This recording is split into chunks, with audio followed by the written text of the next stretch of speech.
Hello everybody and welcome to Jalopy Shop. Today we're going to talk about our first project in Jalopy Shop, the 1975 Volkswagen Rabbit. Since this is the first episode of Jalopy Shop, we'll talk a little bit about how this car got to where it's at right now.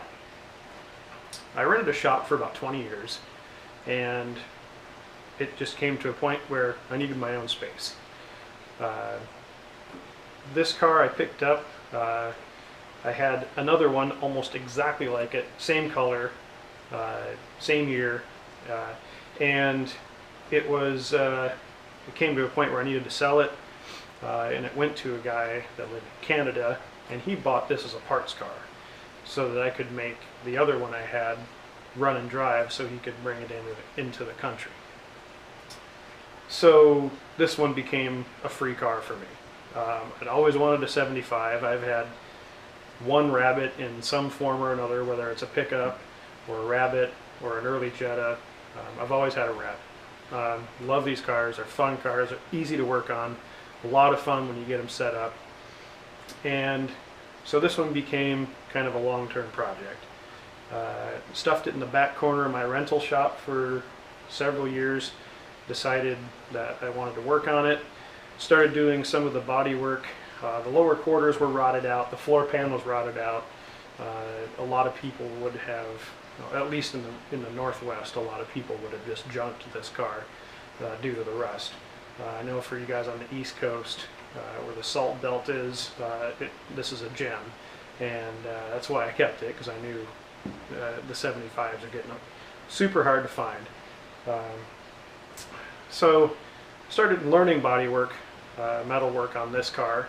My very first attempt at panel replacement, and didn't go real good. Some of the stuff I did went really nice. Some of the stuff I did needs more work. And then I kind of got distracted with another project, which you'll see in a later episode.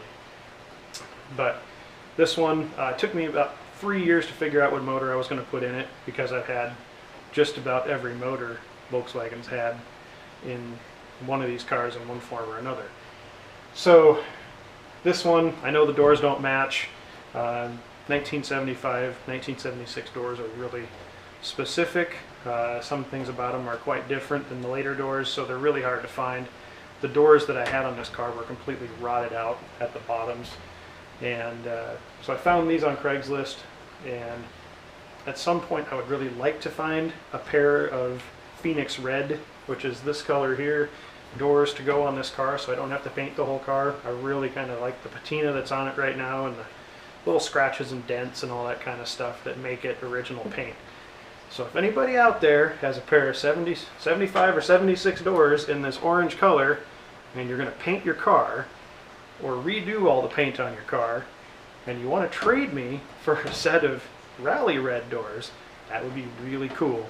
Get in touch with me through email or through the YouTube channel and leave a comment and let me know if you have a set, and I'll be glad to work something out with you. So back to the car. So this car ended up just being a shell. It's pretty rough, but it's clean, it's straight, and we've gotten everything mostly done. I still need to do a rocker panel on the other side, but I'll give you a little quick tour of the car, just so you can kind of see overall.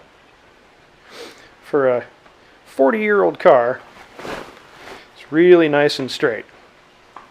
Somebody put some racing stripes on the hood, but it's a really clean original car, and these are getting just really hard to find. A lot of people would, the 75s for a long time were kind of the bastard children of the Rabbits.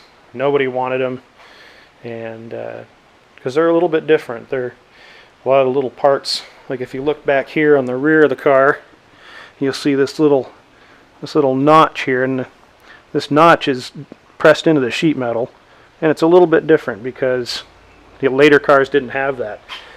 So for whatever reason, they got nicknamed the Swallowtail because of that little bump at the back.